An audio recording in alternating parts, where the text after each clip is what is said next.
याचंच राहील का तोंड बंद? जे रेग्युलर असेल त्याचा विचार करा. बरं अहो थोडस अलीकडे मी प्रश्न विचारेल त्याचं उत्तर द्या ना अगदी प्रामाणिकपणे. किती दिवस ऑनलाईन शिक्षण चाललं? खरं सांगा, आवडलं का? एका आवाजात पक्का नाही. पण काही लोक तर दिवसभर मोबाईलवर असं करत होते, मग काय होतं ते? काय होतं ते नेमकं?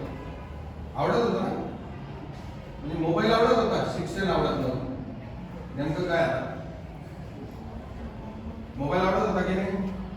मोबाईल तर आवडत होता पण शिक्षण आवडत नव्हतं.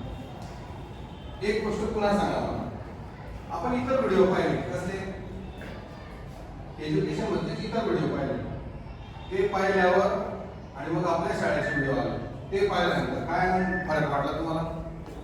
कोणते चांगले वाटते तुम्हाला? शाळेचे चांगले वाटते. Very nice. आम्ही 2 मिनिटात करतो वर्गात. बघा आपल्या शाळेचे शिक्षक तेवढे प्रगत का मोबाईल मध्ये टेक्निक मध्ये नाही, पण तरी शाळेचे चांगले वाटते का? कोणी सांगू शकेल तुम्हाला असं का वाटलं असेल? बोला. कारण की सरांना आपण शिकवताना पाहिलेलं आहे आणि त्यांची समजतं, त्यांची टेक्निक पण समजते आपल्याला. बघा काय सांगितलं तुम्ही, सरांना आपण पाहिलेलं आहे म्हणजे कसं पाहिलंय? फेस टू फेस पाहिलंय. आणि हा जो शिकवतोय तो कुठे बसलाय? कुठेतरी दुसऱ्या दूर गावात बसलाय, म्हणून आपल्याला ते काही समजलं नाही किंवा आपली अटॅचमेंट नाही झाली त्यांच्यासोबत. बरोबर ना? ते अटॅचमेंट व्हायला पाहिजे म्हणून शाळेत यायला पाहिजे. बरं मग आता शाळेत आल्यानंतर शाळा आवडली का? म्हणजे शाळेत आलं पाहिजे, इथं शिकलं पाहिजे असं वाटायला लागलं का? Very nice. मग माझ्या मते ऑनलाईन शिक्षणाला विरोध करून आपल्या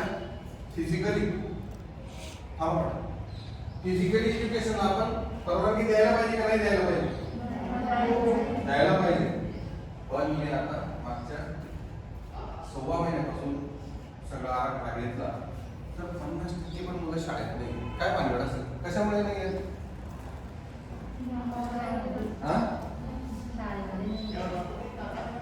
का बरं येत नाही मुलं? कोरोनामुळे घाबरत असतील. मग तुम्ही नाही घाबरते का? हा व्हेरी नाईस. आम्ही काय घेतोय? आता काळजी जर घेत असतील तर मग इतर घेत नाही का? इतर पण लोक घेतील. मॅडम वेळ लागेल 15-20 मिनिट. प्रत्येक जण काळजी घेतोय पण प्रत्येकाची मानसिकता कशी वेगवेगळी. आता मला एक गोष्ट सांगा, सगळ्यांनाच ऑनलाईन शिक्षण आपण देण्याचा प्रयत्न केला, बाकीच्यांना काय काय अडचणी आल्या? अडचणी सांगा. बोला. बाकीच्यांकडे मोबाईल नव्हता. Very nice.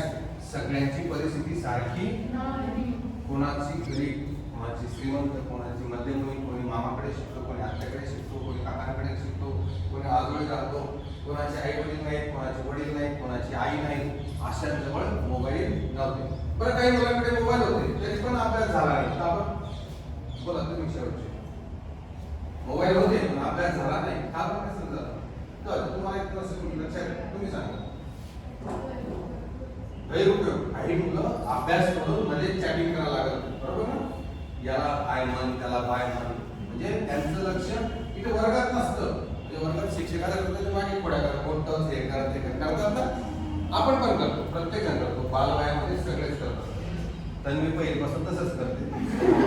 आपल्याला हे सगळं माहिती. मला आता पुढचं सांग. मोबाईल आहे, लक्ष पण दिलेलं आहे, तरी अभ्यास झाला नाही. काय कारण? मोबाईल आहे, लक्ष पण देत होतो तरी पण अभ्यास झाला नाही. काय अडचण असेल सांगा तुम्ही. पटकन बोला.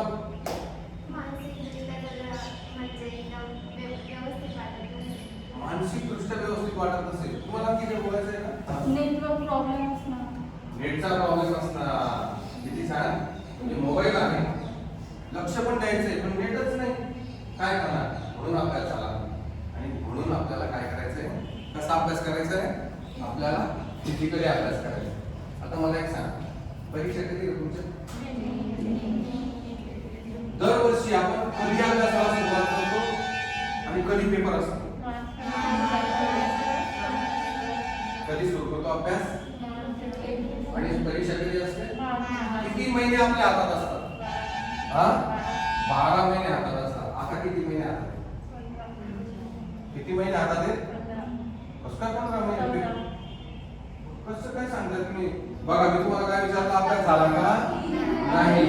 आता इथं तुम्ही फिजिकली आला आणि आता परीक्षा कधी आहे? किती महिने आता? 3च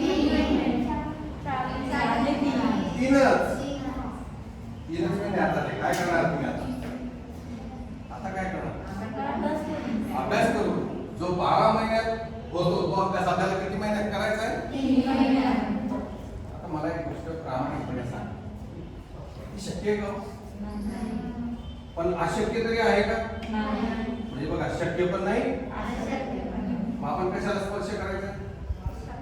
शक्यतेला.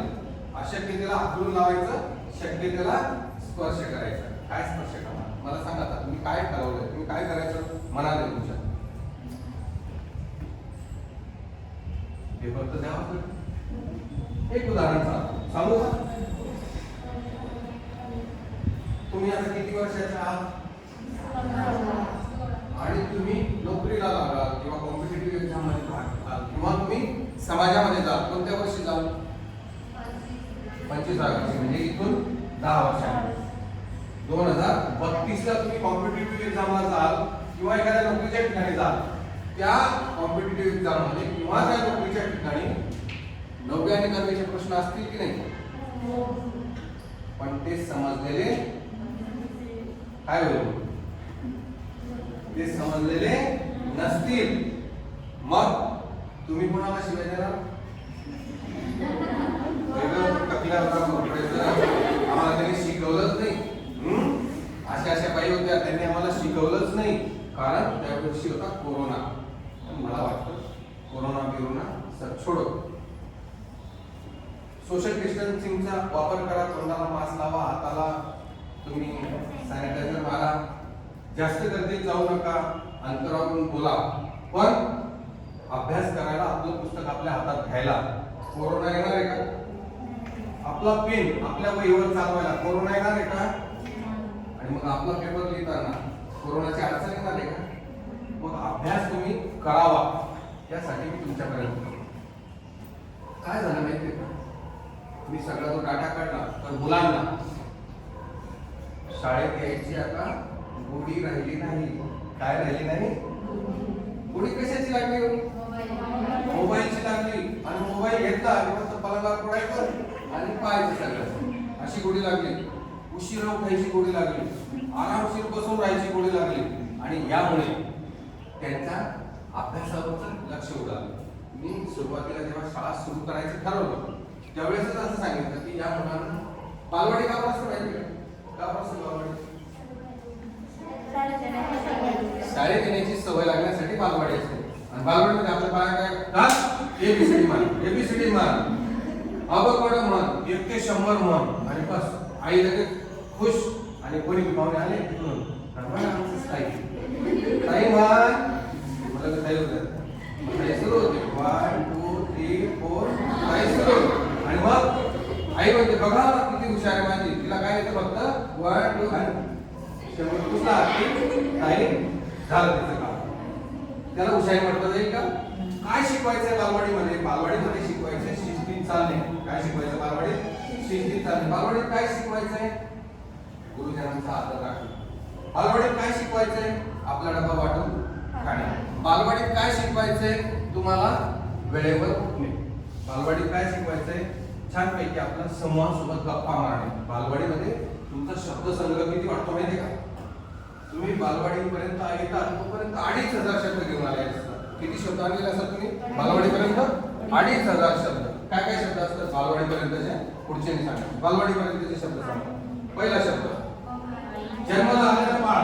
5-7 दिवस झाले, 15 दिवस झाले, 1.5 महिने झाला, 2.5 महिने झाले. बाळ काय बोललं पहिल्यांदाच? मम्मी. मा. Very nice. मा, पा, बा, का. बरोबर ना? हे त्याची सुरुवातीचे शब्द. मग त्याच्यानंतर ते पाणी मागतो. काय म्हणतं? पाण्याला काय म्हणतं? हा बालवाडीतला शब्द आहे. मग त्याला पुढे खेळायचं असतं किंवा काहीतरी वस्तू हवी असते, काय करतं मग ते? हा हा बोला रडतं. रडणं हा सुद्धा एक शब्दांचाच भाग आहे ना. तर उठ उभे राहा, रड उभे राहा, उठ ना आणि रड. सांगा बरं रडण्याचे शब्द. रडण्यामध्ये पण शब्द आहेत, कोणते शब्द सांगा? सामूहिक नकोय मला, वैयक्तिक पाहिजे. चल येत नसेल बस, कोणाला ऐकलं रडतं सांगा. हा उभे राहा, चल तरी चालेल. अरे जसं असेल काय त्याच्यामध्ये बघा शब्द आहे, पण त्या शब्दामध्ये काय रिदम आहे. काय रिदम, ताल आहे शब्दामध्ये, रिदम आहे. परत ऐकायचं का तो रिदम? आता रिदम म्हणून पहा, रडणं म्हणून पाहू नका, परत सुरू. हा उभे राहा, उभा राहा. नाही बघा आता सिरियसली त्यांना आवाज पुढे जातो आणि मग पुढे पुढे ते शब्द. रडता रडता काय करावं लागतं? ते रडता रडता काय करावं लागतं बाळ? पाय सुरू होऊन जातं. त्याला काय म्हणतात? हात पाय. काय म्हणतात? हात पाय. बघा पहिल्यांदा ते बारीक बारीक शब्द शिकले, त्याच्यानंतर त्याने रिदम आत्मसात केलं, त्याच्यानंतर त्याने हातवारे करायला सुरुवात केली आणि आता ते दुडू पळायला लागले. सापडतं का आईला? आईला सापडत नाही. आणि आई त्याच्यापेक्षा जोरात पळू शकते का कमी पळू शकते? पण तरी ते आई त्याला असं दाखवते की तू किती जोरात पळते. पण माझं बाळा, पण माझं बाळाला असं वाटतं आपण ऑलिम्पिक जिंकलो, असा तो बाळा पळतो, आईला सापडत नाही. तिथे काय होतं बरं बाळाचं? त्या आईला सापडत नाही, पळतं इकडून तिकडे. तिथे काय होतं बाळाचं? बाळाच्या अवयवांची वाढ होते. कशाची वाढ होते? अवयवांची वाढ होते.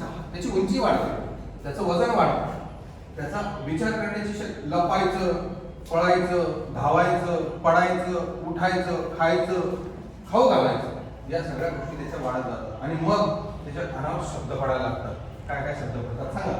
ते बाळ घरात आहे, गल्लीत आहे, समूहात आहे. शब्द काय काय पडतात बाळाच्या कानावर? बाळ रडायला लागलं की काय म्हणते आई? एकच दिल. हा पप्पा काय म्हणतात? शांतपणे दिल खोबाडी. त्याच्या इकडे काय पहिला शब्द काय? एकच दिल. बाप काय म्हणतो? आजोबा काय म्हणतात? आजोबा नाही नाही आजोबा म्हणतात नाही नाही नाही त्याला मारायचं नाही. आजी काय म्हणते? हो म्हणा नातू त्यानं मी इथला दिन मध्ये खा, त्याने बिलकुल कोणी मारणार नाही, त्याने नाव कोणी लावणार नाही. तुमचे कामना संतापी असली, कामना राग असली पण पोरे काढा ना. कोणी काढलेला असतो तो राग?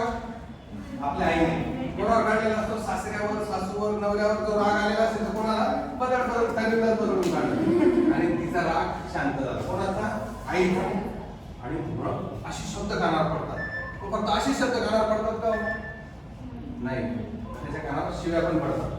विंडो, आणखी सांगा मूर्ख, पागल, आणखी हा बावळट, इकडे फक्त एवढ्या शिव्या पडतात का?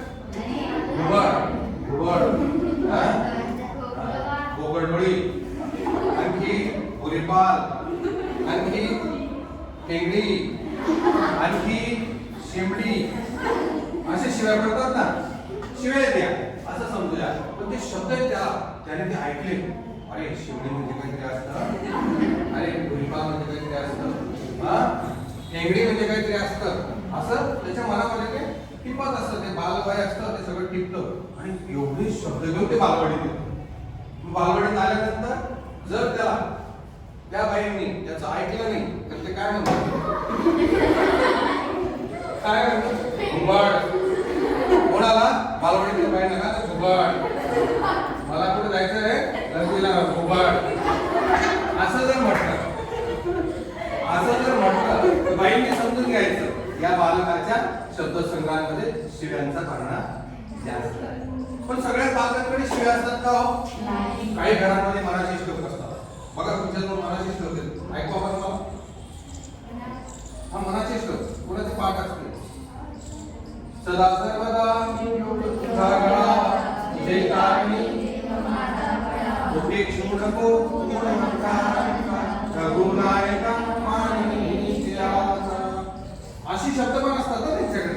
अशाही शब्दांचा बाणा असतो. मग ते बालक पुढे येतात, ते बालक पुढे येतात. मग ते बालक सगळ्यांमधून कुठे आलं, वेगळं झालं, ते लीडर झालं. आणि मग तिथून त्याची आता त्याच्यावर काय आता जबाबदारी आहे. अरे बापरे, मला इथे वर्गात बोलवतात, पुढे पुढे बोलवतात, मी वर्गाचा लीडर आहे, मी मॉनिटर आहे. आणि मग ते इतरांपेक्षा व्यवस्थित वागायला लागतं. मला वाटतं तुमच्यातला प्रत्येक जण लीडर व्हावा. तुमच्यातला प्रत्येक जण लीडर व्हावा. नसेल साने गुरुजी शाळेत संधी मिळाली, पण बाहेर गेल्यावर अफाट विश्व आहे. एवढं विश्व आहे ना. आणि या अफाट विश्वामध्ये साने गुरुजीच्या प्रत्येक विद्यार्थ्याने लीडर व्हावं असं मला वाटतं. याच्यासाठी मी अनेक उपक्रम राबवतो. त्या उपक्रमाकडे जर तुम्ही डोळसपणाने पाहाल, उघड्या डोळ्याने पाहाल, तर तुमच्या लक्षात येईल की हे कोणाच्या उपयोगाचं आहे, आमच्या उपयोगाचं. आता चौधरी सर, मी दरवर्षी वर्गांमध्ये फिरतो की तुम्ही मैदानावर खेळायला या, बरोबर. पण खेळायला आले की मग काय करतात, त्यांना फक्त हातामध्ये बॅट पाहिजे किंवा हे पाहिजे. आणि मी काय सांगतो रे, मी काय सांगतो, मी असं सांगतो पहिल्यांदा काय करा, मैदानाला राऊंड मारा, त्याच्यानंतर वॉर्म अप करा आणि त्याच्यानंतर शरीर पूर्णपणे सतेज झालं, हिट निर्माण झाली, तुम्ही खेळा असं मी सांगतो. तसं खेळल्याने काय होणार आहे, कुठल्याही अवयवाला दुखापत होणार नाही. पण आपण ऐकतो का, फक्त गोरपडे सर आले की असं पळून घ्यायचं आणि गोरपडे सर गेले की चल गेले सर सुरू आपलं. नुकसान कोणाचं आहे, नुकसान कोणाचं आहे, गोरपडे सरांचं नुकसान, चौधरी सरांचं नुकसान, नुकसान कोणाचं, तुमचं म्हणण्यापेक्षा कोणत्याही खेळाडूचं. मी वैयक्तिक सांगत नाही की वैयक्तिक तुम्ही अशाच पद्धतीने खेळा असं मी सांगणार नाही. पण तुम्हाला उत्तम खेळायचं असेल, उत्तम खेळाडू बनायचं असेल तर तुम्हाला शरीरावर काम करावं लागेल. आणि मला वाटतं विद्यार्थी मग तो बॉईज आणि गर्ल्स त्याच्यामध्ये डिफरंट आहे. काय डिफरंट आहे मला सांगा बरं. मुलगा आणि मुलीमध्ये काहीतरी डिफरंट आहे ना. या संपूर्ण निसर्गाने काही फरक ठेवला आहे. काय फरक आहे, फरक असा ठेवला आहे, स्त्रीला आपल्यासारखं एक जीव या पृथ्वी तलावर सोडून जायचं आहे, तयार करून. ही फलधारणा कोणाला दिली, फक्त स्त्रीला. पुरुषाला आहे का, आलं होते परत घेऊन असं काही आहे का, असं काही नाही. तर मग आता मला सांगा, जर एवढं मोठं निसर्गाने आपल्याला वरदान दिलेलं असेल आणि त्याच्यासाठी प्रचंड शक्ती लागते, इतकी इझी गोष्ट आहे का, सहज गोष्ट आहे का. तुम्ही लहान नाही, तुम्ही जे पाहिलं असेल तुमच्या आतापर्यंतच्या प्रवासात, जसं बालवाडीच्या प्रवासापर्यंत शिव्या पाहिल्या, खाऊ पाहिला, मार पाहिला, खेळणी पाहिली, पुढे आल्यानंतर मस्त्या पाहिल्या, दोस्त पाहिले, मित्र पाहिले, शिक्षक पाहिले, मारणारे पाहिले, जीव लावणारे पाहिले. पुढे आल्यानंतर तुम्हाला आता समज आली. हे तुमचं वय कोणतं, आता इथून बाहेर निघायचं वय. इथे तुम्हाला समज आली आणि ती समज आली म्हणून तुम्हाला काय सांगतोय की मुला आणि मुलीमध्ये एवढा मोठा फरक आहे, प्रचंड शक्ती लागते. प्रामाणिकपणे सांगा, तुम्हाला प्रत्येकाला नोकरी करायला आवडेल का ना आवडेल? ज्याला आवडेल नोकरी करायला त्याने वरबोट करा. ज्याला नोकरी करायला आवडेल त्याने वरबोट करा. म्हणजे 100% मुलीने वरबोट केला. आता पहा फरक. इकडे नोकरी करायची असं म्हणून ठरवलं तर नोकरीचा कालावधी किती असतो, नोकरीचा कालावधी किती असतो? नाही, कालावधी म्हणजे नोकरीचा कालावधी. नोकरीला तुम्ही सकाळी गेला, डबा घेऊन आणि परत आला, किती कालावधी? 8 तास. ज्या स्त्रीला 8 तास नोकरी करायची, मग तिला फक्त नोकरीला जायचं आणि घरी काहीच काम नाही असं होईल का?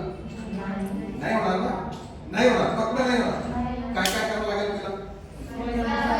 झोपेतून उठल्यानंतर काय करायचं, तिने स्वतःचा अंथरूण उचलायचं, नवऱ्याचा अंथरूण, सासू सासरा लेकरा बाळाचा अंथरूण. ते उचलल्यानंतर काय काम करेल, झाडू मारेल. ती झाडू मारून झाल्यानंतर काय काम करेल, चहा करेल. चहा झाल्यानंतर नाश्ता. आणि या मध्य काळामध्ये तिला याला गरम पाणी ठेव, त्याला रुमाल दे, त्याला कपडे दे, असं चालू असतं. आणि एवढे कामं करायचे झोपेतून उठल्यानंतर आणि परत नोकरीला जायचं. तिथे स्त्री म्हणून काही सवलत देतात का तुम्ही नोकरीवर? स्त्री म्हणून काही सवलत देत नाहीत. पुरुष ते IT क्षेत्रातले 12 तास काम करतात आणि त्यांच्या सोबतच्या स्त्रिया सुद्धा 12 तास काम करतात. आणि 12 तासानंतर ती घरी आली घरी आल्यानंतर कोणीतरी चहा देईल का तिला? काय करावं लागेल मग तिला? स्वतः चहा करावा लागेल. बरं स्वतःचा चहा घेऊन संपला का तिचं? सगळ्यांचं पाहावं लागेल. परत मुलांचं सगळं पाहत पाहत तिला रात्रीचे 11, 11:30, 12, 12:15 किती झोप मिळाली तिला? 4 ते 5 तास. आणि हा पुरुष नोकरीला आहे म्हणून रात्री केव्हाही झोपतो, सकाळी 8:30-9ला उठतो. उठल्याबरोबर कामाला लागतो का तो? बापरे, टीव्ही दाबेल, मोबाईल पाहिल, पेपर वाचेल, पोराला वाजवेल, बायकोला शिव्या देईल, आजोबाला काहीतरी बोलेल आणि असं करेल. आणि मग आयटी केव्हा तरी डबाण डबाण असं म्हणतो कामाला जातो. खरं काय? मग एवढं जर तुम्हाला प्रचंड काम करायचंय तर तुमच्यामध्ये क्षमता किती असली पाहिजे? किती असली पाहिजे क्षमता? मला सांगा. एवढं जर तुम्हाला काम करायचंय तर तुमच्यामध्ये क्षमता किती असली पाहिजे? पुरुषांपेक्षा जास्त म्हणण्यापेक्षा आपल्याला जर 24 तास काम करायचंय तर मला वाटतं त्या 24 तासातले 5च तास तुम्हाला झोपायला मिळत आहे, तर मग 21 तास 22 तास काम करण्याची प्रचंड ऊर्जा तुमच्याजवळ असली पाहिजे. ती ऊर्जा कशातून मिळेल सांगा पुन्हा. ऊर्जा कशातून मिळेल? आता एवढं 24 तास काम करायचंय किंवा 22 तास 21 तास उद्या कशातून मिळेल ही ऊर्जा? बोल बेटा. पौष्टिक आहार. व्हेरी नाईस, क्या बात आहे. तिच्यासाठी टाळ्या द्या. पौष्टिक आहार. आणि आपल्याला हा पौष्टिक आहार मिळतो पाणीपुरी, पावभाजी, याच्यामधून मिळतो की नाही? पण मला तर गाडीवर सगळ्या मुली दिसतात. पावभाजीच्या गाडीवर मुली मुली मुली, पाणीपुरी भैया देणार नाही. भैया याला येतो त्याला येतो निघा बेकारासारखे तर मला सांगा, ही गोष्ट चांगली आहे का? जर त्यापासून ऊर्जा मिळत नसेल तर ते घेतलं पाहिजे का? मला सांगा पौष्टिक. चला आपण पाणीपुरी विषय घेतला. पाणीपुरीला पॅरलल आपण घरात काय घेऊ शकतो सांगा? पाणीपुरीला पॅरलल म्हणजे पाणीपुरी सारखं आपण काय घेऊ शकतो घरात की जे आपल्याला पौष्टिक, आपल्याला ऊर्जा देईल? बोला ना. मला असं उत्तर अपेक्षित नाही आहे. घरी पुऱ्या आणायचे, घरी पाणी असं नाही अपेक्षित. मग मला वाटतं सकाळी उठला, तुळशीची पानं तोडली, 2-3 चहा टाकला, चमच्यावर हळद टाकली, खडा गुळाचा टाकला, ते पाणी उकळवलं, त्याचा काढा झाला. तो काढा जर घेतला, मला वाटतं तुमच्या शरीरातले टॉक्सिन्स बाहेर पडतील, तुमच्या शरीरात नको असलेले पदार्थ बाहेर पडतील. मग पाणीपुरीपेक्षा तो उत्तम आहे. सांगा बरं खरंच आपल्यामध्ये कोण घेतं? कोणीच घेत. चला पावभाजी. पावभाजीला पॅरलल काय बरं? पावभाजीमध्ये काही तथ्य नाही. पाव म्हणजे मैदा आणि त्या भाजीमध्ये ते उरलेल्या, सडलेल्या, पडलेल्या भाज्या आणतात, शिजवतात, घोटतात आणि कसं तरी खराब केलं त्यात वापरतात. ती पावभाजी खाण्यापेक्षा मला वाटतं तुम्हाला जर भक्कम बनायचं असेल तर काय खाऊ शकतो?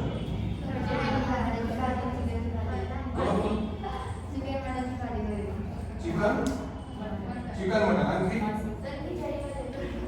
खिचडीमध्ये पण टाकू शकतात. आणखी हिरवा भाजीपाला. आणखी बोला ना. डाळी तुम्ही आणि इथून खाल्ल्यानंतर अशा भक्कम करू शकतो. चालेल का? चालणार? मला असं वाटतं जर भक्कम शरीर पाहिजे, प्रचंड ऊर्जा पाहिजे, सशक्त बनायचं असेल तर उडदाचे लाडू माहिती? उडदाची डाळ घेतली, त्याच्यामध्ये साखर टाकली, गावरानी तूप टाकलं, ड्रायफ्रूट टाकला, एवढा जर काला केला आणि त्याचा लाडू बांधला तर तुम्ही भक्कम म्हणाल की नाही? म्हणू शकता. हिवाळ्याच्या दिवसात मेथीचे दाणे घेतले, त्याचं वाटण केलं, त्याच्यामध्ये खोबरं, खारीक, इतर ड्रायफ्रूट टाकलं, डिंक टाकला आणि त्याचा लाडू बनवला, तुम्हाला फायदा होईल की नाही? मग खरंच सांगा, पावभाजी आवडते का मेथीचा लाडू? खरं बोलायचं. मग हे तुमचं लक्ष्य चांगलं जगण्याचं आहे का मरण्याचं आहे? मरण्याचं लक्ष्य आहे. पण तुम्ही त्या गोष्टीला स्वीकारत नाही. का स्वीकारत नाही? कारण तुम्हाला चांगल्या गोष्टी सांगून पटत नाही. चला पलीकडे जाऊ. तुम्हाला जर प्रचंड ऊर्जा हवी असेल, प्रचंड ताकद हवी असेल, खूप काम करण्याची जर उर्मी हवी असेल तर तुम्हाला आणखी काय करावं लागेल? एक्सरसाइज. बघा मी सकाळी 3:30 ला उठतो. किती वाजता? आणि रात्री 8:30 ते 9:15 दरम्यान किंवा 9 वाजेच्या दरम्यान झोपतो. किती तास झोपतो मी? 9 3 12 12 3 6 6.5 तास मला पुरेशी झोप आहे. पण उर्वरित काळामध्ये मी एकही मिनिट स्वतःला खाली ठेवत नाही, रिकामा ठेवत नाही. प्रत्येक गोष्टी स्वतःला गुंतवत ठेवतो, अडकवत ठेवतो, वेगवेगळ्या गोष्टी शिकत असतो. मला हे आता नाही शिकलो तरी काही कळणार नाही, पण तरी मी नवनवीन गोष्टी शिकतो. तुम्ही जर याच्यावर पाहिलं असेल तर मी आपल्या शारीरिक शिक्षणाचे तास सुद्धा तुम्हाला अपलोड केले होते, पण मी पाहिलं कोणी पाहिलं तर मी तिने पाहिलं नाही, मग मी शेवटी ते सोडून दिलं. पण तुम्हाला जर एवढं करायचं असेल तर मला वाटतं तुम्हाला जगाचं ज्ञान पाहिजे. कसं ज्ञान पाहिजे? फक्त तुमच्या घरापुरता विचार कराल, फक्त तुमच्या गावापुरता विचार कराल, फक्त तुमच्या वर्गापुरता विचार कराल तर जग कळेल का? नाही. काय हो जगाचं ज्ञान म्हणजे काय? General knowledge. जनरल नॉलेजला मी असं म्हणतो की फक्त माहिती आहे. भारत देशाचा पहिला पंतप्रधान कोण? पहिला पंतप्रधान कोण? पंडित जवाहरलाल नेहरू. हे ज्ञान आहे का? ही माहिती आपल्याला कोणतरी सांगितलं. भारताचा पंतप्रधान कोण होता पहिला? पंडित जवाहरलाल नेहरू. भारताचे राष्ट्रपती कोण होते पहिले? डॉक्टर राजेंद्र प्रसाद. काय नॉलेज का माहिती? माहिती. तर लोक माहितीला नॉलेज समजतात, म्हणजे माहितीला ज्ञान समजतात आणि इथेच गफलत होते. ज्ञान काय असायला पाहिजे? ज्ञान म्हणजे काय? ज्ञानाची व्याख्या सांगा तुम्हाला. ज्ञानाची व्याख्या मला सांगा. बघा, आपण जे मिळवलेलं असतं ते ज्ञान थोडीशी काठावर आहे. बरोबर, आपण जे मिळवलेलं असतं ज्ञान असतं, पण त्या दुसऱ्यांपर्यंत पण पोहोचलं पाहिजे आणि समाजात कसं वावरावं ते समजायला, म्हणजे बाकीच्या गोष्टी त्या तुम्ही मास्क काढून बोलला तरी चालेल. मी 6 फुटावर आहे, तुमच्या आजूबाजूला कोणीच नाही, बोलू शकता. म्युच्युअल अंडरस्टँडिंग म्हणजे सामंजस्यपणा पण हवा आपल्याला. सामंजस्य किती प्रॉपर शब्द वापरला तुम्ही. सामंजस्यपणा म्हणायचे तिला. सामंजस्य. सामंजस्य काय असायला हवं? सामंजस्य म्हणजे काय? बघा, आपण रस्त्याने चालतो आणि अचानक कोणीतरी पडलं. तो पडला, आता तो डोळे तिरपे करतोय, श्वास घेत नाही. आता काय करायचं? जर तुम्ही ज्ञानी असाल तर तुम्ही पहिल्यांदा काय पाहणार? नाकाला हात लावणार, त्याचे श्वासोच्छ्वास सुरू आहेत का? कदाचित तुम्हाला असं वाटलं याला अटॅक आला असेल तर तुम्ही काय करणार? पंपिंग करणार. तुम्हाला ज्ञान माहिती होतं काय की हार्ट अटॅक आलेल्या माणसाला श्वास कृत्रिम श्वास दिला जातो. असं जर हे ज्ञान सामंजस्य मिळवलं की मला याचा जीव वाचवायचा आहे. बघा, रस्त्यावर कोणीतरी म्हणजे रेल्वेच्या ट्रॅकवर कोणीतरी जीव देण्यासाठी स्वतःला झोपवलंय आणि तुम्हाला ते कळालंय, तो तुमचं ऐकत नाहीये. काय करा? काय करा? बघा, आता इथे परीक्षा आहे ज्ञानाची. रेल्वे ट्रॅकवर कोणीतरी झोपलेलं आहे, इकडून रेल्वे खूप दूरवरून तुम्हाला लक्षात आलं की रेल्वे येते. काय करणार? सांगा. मला असं वाटतं ज्ञान हे सांगतं की रेल्वेला कोणता रंगाचा कपडा दाखवला की रेल्वे थांबते? रेड. तिथे काय करावं लागेल? आता कुठून तरी लाल रंगाचा कपडा शोधायचा आणि उलट्या दिशेने पळत जायचं. उलट्या दिशेने म्हणजे तिकडून रेल्वे येते तिकडून आणि कपडा मागे लपून पळत चालेल का? नाही. पळत जायचं आणि तिथे रेल्वेला तो कपडा दाखवायचा आणि रेल्वे थांबवायची. कोणाचा जीव वाचला? आता इथे माहिती होती पण ज्ञान नसेल तर हे ज्ञान पुढे तुम्हाला सांगतो. तुम्ही आता एका वाळवंटी प्रदेशात किंवा एखाद्या हिमालयात गेला आणि हरवला. तुमचा जो चमू होता, तुमचा जो ग्रुप होता, तो ग्रुप तुमच्यापासून दुरावला, हरवला. काय करा? कॉल. तुमचा फोन डिस्चार्ज झाला. बोला. तुम्ही हरवला हिमालयात, तो हिममानव गेलो. बापरे. होकायंत्राचा उपयोग होकायंत्राचं पाहिलं. अरे बापरे, मी कोणत्या दिशेला आहे? इथं उत्तर इकडे, दक्षिण इकडे, पूर्व तिकडे. काय करायला आता? तुम्ही प्रचंड दूर आहात, इतके दूर आहात की तुम्ही मैलोनमैल हिमालयामध्ये डोंगर दऱ्या आहेत. Very nice. बघा, मी एखाद्या गाड्यांना काड्या घेईल, कपडा घेईल, गवत घेईल, काहीतरी घेईल आणि त्याचा धूर करेल. आणि जेव्हा तो धूर वरती जाईल तर केव्हा तरी गस्त घालणाऱ्यांना दिसेल की इथे कोणीतरी आहे आणि तो तुम्हाला वाचवण्याचं हे नाही नॉलेज आहे. अशा प्रकारे तुम्हाला नॉलेज मिळावं लागेल. म्हणून मुद्दा कुठे आला आपला आता 12 महिने करायचा अभ्यास आपल्याला किती महिन्यात करायचा आहे, कसा करणार, मला त्याचे उत्तर हवं. आता बघा तुम्ही बोलायला लागला, तुम्ही बोलायला लागला, तुम्हाला मार्ग सापडेल, तुम्हाला शोधता येईल. काय बघा तुम्ही काढून टाकायचं बोलायचं कसा करा अभ्यास. 10वीचा पेपर द्यायचा आहे ना, काहीतरी ठरवलं असेल की नाही, कसं करायचं, सगळं पुस्तकं घेऊन काढायचे, असं काही ठरवलं फक्त वाचन केलं का होऊन जाईल का, मग कसं करायचं. आणि तेवढा कालावधीमध्ये आपल्या हातात शिल्लक आला. बोला. हा व्हेरी नाईस. तिने काय ठरवलं, टाइम टेबल करेल मी. हा शाळेत शिकवण्याच्या व्यतिरिक्त सेल्फ स्टडी सुद्धा करा. Very nice. शाळेच्या व्यतिरिक्त सेल्फ स्टडी म्हणजे स्वयं अध्ययन पण करेल. आणखी तुम्ही बोलत जा,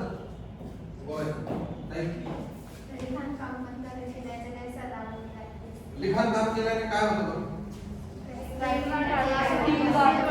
स्पीड वाढतं. आणि मला वाटतं वर्षभरात जो अभ्यास केला तो आपल्याला 3 तासामध्ये लिहून काढायचा आहे. कमी वेळ असतो म्हणून लिखाणाचा वेग वाढेल. आणखी तुम्ही बोला म्हणजे बाबर काय करणार,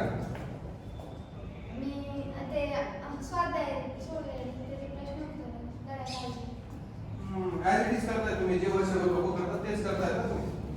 तसं नको, मला 3 महिन्यात तुम्हाला बाहेर काढायचं. अरे काढा ना मास. आता मी तर काढला पर डे एक चॅप्टर. किती चॅप्टर आहे तुमच्याजवळ सगळ्यांचं, मग कसं काय होईल. हा मजा आहे. आणि म्हणून मी काल दोन्ही मुख्याध्यापकांना बोलवून घेतलं, दोन्ही शाळातल्या शिक्षक प्रतिनिधींना बोलवून घेतलं आणि आपल्या संस्थेच्या ऑफिसला मीटिंग ठेवली. आणि त्यांना मी सांगितलं की बघा माझ्या या मैत्रिणी खूप यांना पुढे जायचं आहे. मी पण तुम्हाला म्हणजे वाईट वाटायला नको, मी तुम्हाला बर्डन द्यायला आलो नाही. मी उलट तुम्हाला असं ठरवणार आहे, अजिबात टेन्शन घ्यायचं नाही. जे सगळ्या जगाचं होणार ते आपलं होणार आहे, बरोबर ना. तर इथून पुढे तुम्हाला पूर्ण वेळ फक्त आनंद देणार आहे, फक्त हसवणार आहे, फक्त मजा करायला देणार आहे. पण मजा करण्यासोबतच तुम्हाला इकडे अभ्यास पण करायचा आहे. तर मग मी त्या दोघांना मुख्याध्यापकांना शिक्षक प्रतिनिधींना सांगितलं काय करायचं. तर मी त्यांना असं सांगितलं समजावून की सगळ्या भारतातल्या या कालावधीत बंद होतं. ऑनलाईन शिक्षण देण्याचा प्रयत्न केला पण ते शिक्षण विद्यार्थ्यांपर्यंत पोहोचलंच नाही. 100% मुलांपर्यंत ऑनलाईन एज्युकेशन न पोहोचण्याच्या अनेक गोष्टी तुम्ही सांगितल्या की यामुळे ऑनलाईन शिक्षण पोहोचलं नाही. त्याच्यामुळे माझ्या मुलांना माझ्या या अभ्यासक्रमात काहीच त्यांच्यापर्यंत पोहोचले नाही. आता मुलं माझ्यापर्यंत आले, त्यातही 50% आले. त्याची संख्या वाढवायची. पहिल्यांदा काय करायचं, मला 100% मुलं बोलवायची.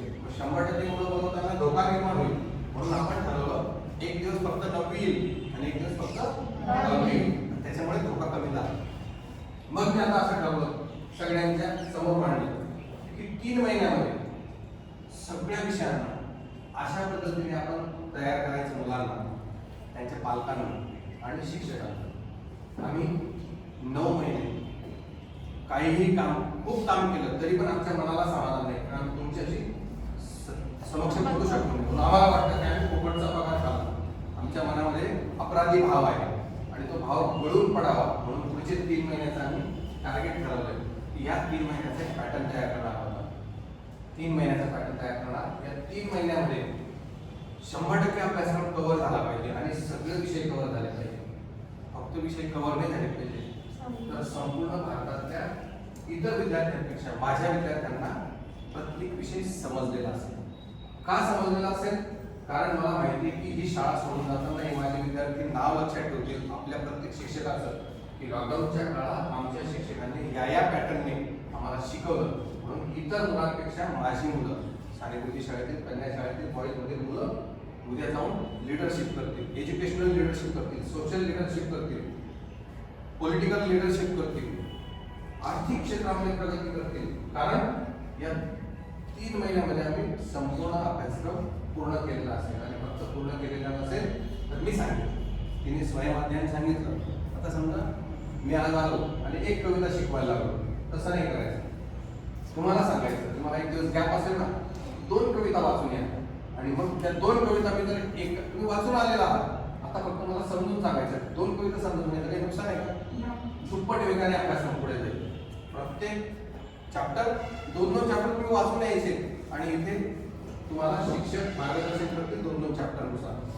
मी माध्यमिक शिक्षण मंडळात पुणे त्यांच्या सदस्यांशी चर्चा केली की मी असं करतोय. ते म्हणाले, सर तुम्ही काय करतात तुम्हालाच माहिती नाही. म्हटलं सर काय करतोय? तुम्ही त्या मुलांचा मरेपर्यंत आशीर्वाद घेणार. म्हटलं कसं काय? म्हणे सर या वर्षीची बॅच 9वी-10वीला जी असतील ते 2030-31 मध्ये समाजामध्ये उतरणार. 10वीची बॅच कोरोनाची बॅच म्हणून त्यांची हेटाळणी होईल. त्यांना बघा तुमचा सगळा अभ्यासक्रम हा 9वी-10वीच्या बेसवर आधारित आहे.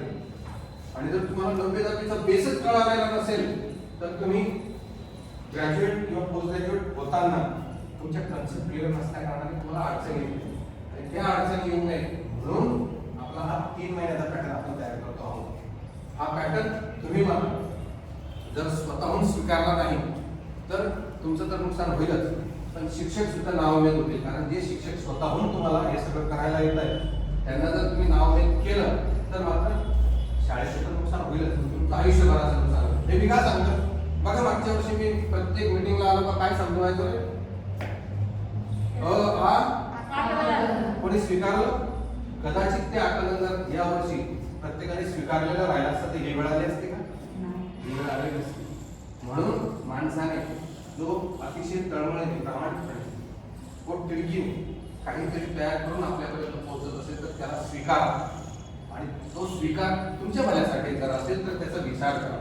म्हणून तुमच्यापर्यंत आलो की तुम्हाला या 3 महिन्याच्या अभ्यासक्रमामध्ये त्यांनी तर असं सांगितलं सर तुम्ही 1.5 पट वेळ घेतला आहे. म्हटलं कसं काय? सर म्हणे मी जर याचं तुम्हाला आधी सर टाइम टेबल म्हणून दिलं तर 45 दिवसात 100% अभ्यासक्रम पूर्ण होऊ शकतो. 45 दिवसात. दीदीने काय सांगितलं? तर त्यांनी सांगितलं मी तुम्हाला टाइम टेबल आखून देऊ शकतो, पण त्यांना सांगितलं सर मी 77 दिवसाचा टाइम टेबल आखलेला आहे आणि 100% मुलांसाठी आपण त्याचा वापर करणार आहे. तर जॉईन व्हाल का? होणार का? आवाज एका आवाजात सशक्त होणार नाही, एका आवाजात एका असं नाही, जरा खरोखर मनापासून असेल, बाय हार्ट असेल, सक्षम होणार, ज्ञानी होणार, पावभाजी खाणार, पाणीपुरी.